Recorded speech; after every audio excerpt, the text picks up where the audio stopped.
Hi guys, ako to si Renz, gawa ng gawa kaya nasisira kasi walang magawa. For today's video, gagawa tayo ng bike ng pinsan ko. At ito na nga po yung gagawin kong bike. Yun po guys, akay-akay ko na para madala ko sa bahay. At dumating na po ang katulong ko sa paggagawa. Baklase ang shock! Kumuha ng dos na Allen wrench, baklasin to. Kumuha ng katala, baklasin ng rebound. Garene pag nabaklas na. Pagkatapos itong baba naman ng ating babaklasin. Hugute. Yun. Walang haba. Yan ang rebound.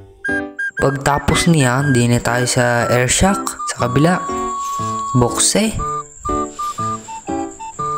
Pasingawi ang hangi para hindi tumalsik yung takip. Singawi.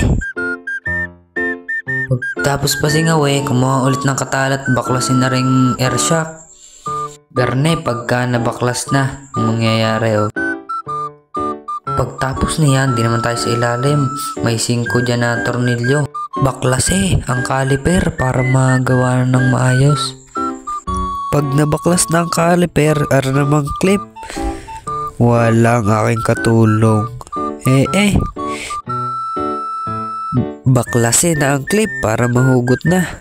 Hugot Di pa mahugot. Wala. Yun. Hugot na. Ang dumi. Pagtapos niyan, hugutin naman na rin nasa air shock.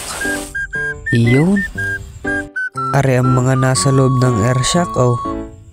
Kumuha pala ako din ng gasolina para matanggal ang mga kalawang-kalawang na rin. Brase. Iyo. Linis niyan. Yun napakalinis na. Pagtapos niyan, ibalik nyo lang aring nasa loob ng air shock. Yun pumasok na. Pagtapos niyan, di naman tayo sakap ng air shock. Grasahe. Pagtapos niyan, ibalik nyo lang sa dati para all goods na. Pagtapos niyan, di naman tayo sa steerer tube. Lagyan ng grasa ang ring seal para maging smooth na. Para naman tayo lagyan ulit ring kabila para parehong smooth. Pagtapos lagyan ng grasa, isuksok na para maganda-ganda naman ang play ng shock. Yun, pasok na pasok.